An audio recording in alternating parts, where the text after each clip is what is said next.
Hello दोस्तों, जय हिंद। मैं मनीष, आप सब देख रहे हैं विंसम क्लासेस। तो आज डिस्कस करते हैं कुछ राइट टू एजुकेशन के बारे में, इम्पॉर्टेंट पॉइंट्स को। ठीक है। सो आपके जो टीचिंग पेडागोजी है DTPSB में 10 से 12 नंबर क्वेश्चंस बन जाते हैं इसमें से। सो मोस्ट प्रोबेबली चांसेस ये रहते हैं कि राइट टू एजुकेशन हो गया, NCF हो गया, NPE हो गया, उस पर फैक्चुअल बेस्ड तो क्वेश्चंस ना के बराबर आते हैं, बट हाँ ऐसे क्वेश्चंस हमें देखने को मिल जाते हैं। ठीक है। तो चलिए इसके बारे में कुछ हम लोग डिस्कस करते हैं। बड़ा इंपॉर्टेंट वीडियो होगा, पूरा देखिएगा। द कॉन्स्टिट्यूशनल अमेंडमेंट ऑफ 2002, 2002 में जो संविधान संशोधन हुआ, that includes the article 21A। So Gurdas दोस्तों, आपको जान के अच्छा लगेगा कि जो अनुच्छेद 21 क है वो जोड़ा गया फंडामेंटल राइट में, हमारे मूल अधिकार में जोड़ा गया। और आप सभी लोग जानते होंगे मूल अधिकार का मतलब ऐसे अधिकार होते हैं जो कि सरकार हमसे उसे छीन नहीं सकती है। A rough draft of the bill was composed in year 2005।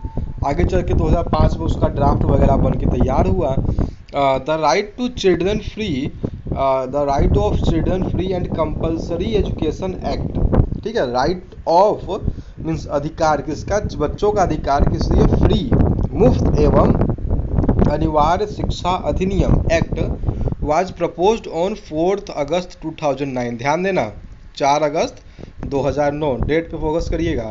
It came effect on the 1 अप्रैल 2010, और 1 अप्रैल 2010 को ये जो था क्या हो गया, लागू हो गया आपके यहाँ पर। ठीक है। Accept in the state of Jammu and Kashmir. Jammu and Kashmir का देखो संविधान अलग था उस समय 2010 में ना, वो आज चल के वो अलग सा उसको एक राज्य का दर्जा जो था वो सब हटाया गया वहाँ पर। सो अब वो उसका कॉन्टेक्स्ट भी अलग हो चुका है, बट दैट टाइम भारत भर में लागू हुआ था जम्मू कश्मीर को छोड़कर। ठीक है। उसके बाद एक डेट आपको और याद रखना होगा कि 7 मई 2014 को सुप्रीम कोर्ट ने एक आदेश दिया था कि राइट टू एजुकेशन एक्ट जो है वो माइनॉरिटी इंस्टीट्यूशंस पे जो था एप्लीकेबल नहीं होगा। ठीक है। ये हमारी बातें हो गई राइट टू एजुकेशन में, कुछ डेट्स और कुछ फैक्ट्स के बारे में। अब यहाँ से जब हम सब आगे बढ़ेंगे ITE के बारे में, सो हमें एक चीज़ इम्पोर्टेंट मिलती है, ITE में क्या क्या प्रोविजंस थे। सो प्रोविजंस से देखो गाइस डायरेक्ट क्वेश्चन बनते हैं। सो प्रोविजंस को आप सभी लोग अच्छे से देखिएगा। यहाँ से आपका पेडागोजी वाला सेक्शन भी कंप्लीट होगा। सबसे पहला लाइन दिया गया, it lays emphasis on the development of both scholastic and co scholastic areas. ठीक है। सो जो बच्चा स्कूल जाएगा, जो लर्नर स्कूल जाएगा एजुकेशन प्राप्त करने के लिए, सो उसको वहाँ पे स्कूली शिक्षा, उसके साथ साथ सह स्कूली शिक्षा ना, दोनों मीन्स किताबी ज्ञान भी दिया जाए उसको, प्रैक्टिकल नॉलेज, गेम्स वगैरह भी उसको वहाँ पे सिखाए जाने चाहिए। It is obligatory for the government to provide free and compulsory elementary education up to class 8। Means कक्षा 8 तक के बच्चों को सरकार का भी एक कर्तव्य बनेगा, एक उसका काम बनता है गवर्नमेंट का कि वो फ्री मुफ्त और अनिवार्य शिक्षा प्रदान करे कक्षा 8 तक पढ़ने वाले स्टूडेंट्स को। ठीक है। To each and every child in India in a neighbourhood school within 1 kilometre. मतलब भारत में रहने वाले प्रत्येक बच्चे के घर से 1 किलोमीटर की दूरी पर एक स्कूल होना चाहिए। To each and every. ठीक है। प्रत्येक बच्चे के घर के 1 किलोमीटर दूर पे एक स्कूल होना चाहिए जहाँ पे उसको ये एजुकेशन प्राप्त होगी। ठीक है। चलो आगे के बारे में बात की जाए और क्या क्या प्रोविजंस इसमें थे। ITE act lays down norms and standard relating to pupil teacher ratio. कितना वहाँ पे रेशियो होगा।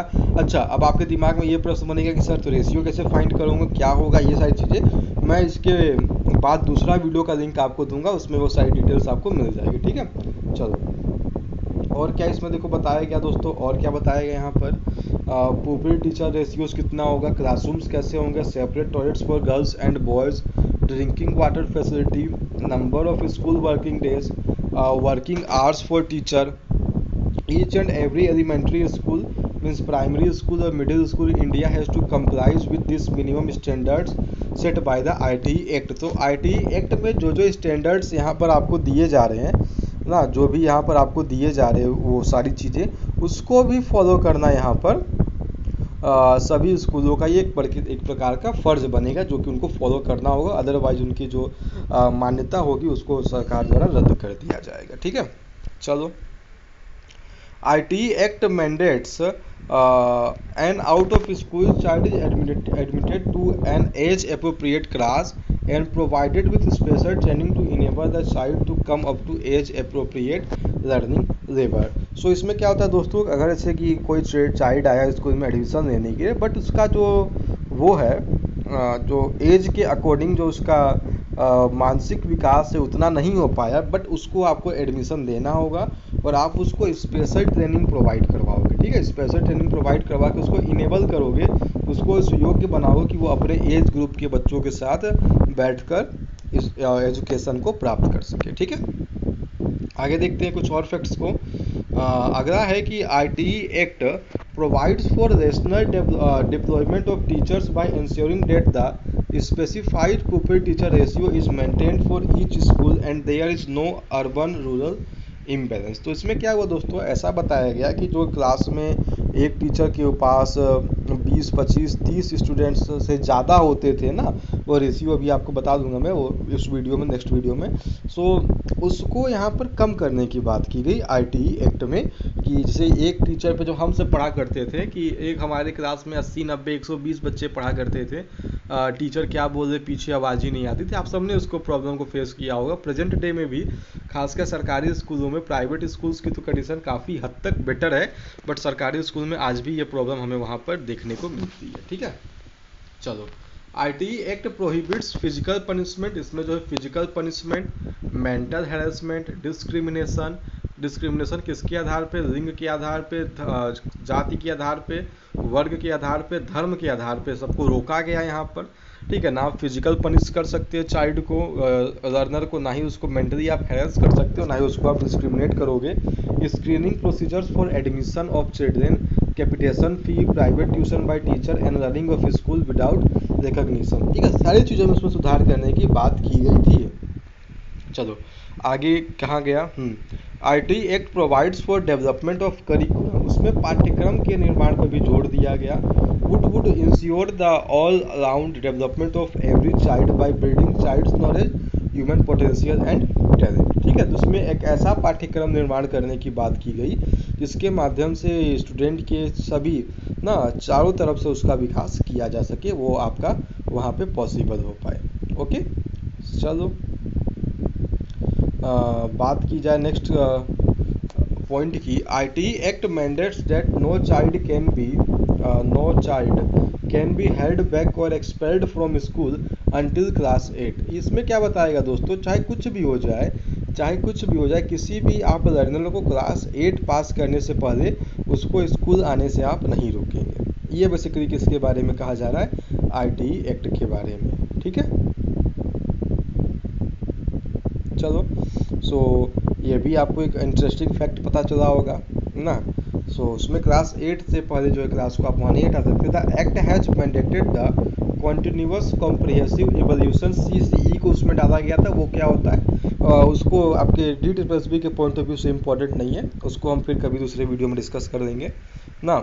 उसके बाद स्कूल का मैनेजमेंट कमेटी बनाने की बात की गई, स्कूल मैनेजमेंट कमेटी जिसमें हेड मास्टर होंगे, लोकल रिप्रेजेंटेटिव्स होंगे जिसको सिलेक्ट किया जाएगा, पेरेंट्स होंगे और कम्युनिटी मेंबर्स होंगे। ठीक है, और उसमें जो है स्कूल पे जो डेवलपमेंट प्लान्स किया होंगे, उसमें कैसे फंड को रेज किया जाएगा, फंड को कैसे डिस्ट्रीब्यूट किया जाएगा, वो सब वहाँ पे देखा जाना था। RTE act is justiciable and is backed by grievance redressal mechanism that gives opportunity to people to take action against non compliance of various provisions of the act. इसमें क्या दिखाया गया कि यदि कोई क्लास स्पेसिफिक रूप से उसको फॉलो नहीं करेगा, सो वहाँ पर आप उसके खिलाफ कंप्लेन कर सकते हो। ठीक है, आगे है कि RTE act mandates all the private school to reserve 25% of seats for children belonging to socially disadvantage and economically weaker section. This provision of the act is aimed at furthering social inclusion of a better India.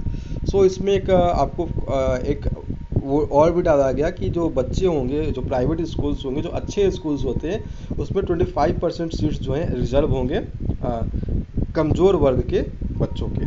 ठीक है, सो ये देखो कुछ इसमें जो आपको pedagogy के point of view से, ठीक है, आपको रटने के पॉइंट ऑफ व्यू से उससे तो उतना इंपॉर्टेंट नहीं होगा ये वीडियो, बट अगर आप पेडागोजी के पॉइंट ऑफ व्यू से इसको देखते हैं सो ये आपको ज़रूर ही पेपर में आपका एक हेल्पफुल होगा। ठीक है, चलिए सो इन्जॉय करते हैं ऐसे लर्निंग को हम सब, फिर मिलते हैं नेक्स्ट वीडियो में। जहाँ पर हम सब कोशिश करेंगे कि एनसीएफ को डिस्कस कर दिया जाए और national policy on education, Kothari commission पे भी डिस्कस करेंगे कुछ हम सब। सो थैंक यू एवरीवन, जय हिंद, जय भारत।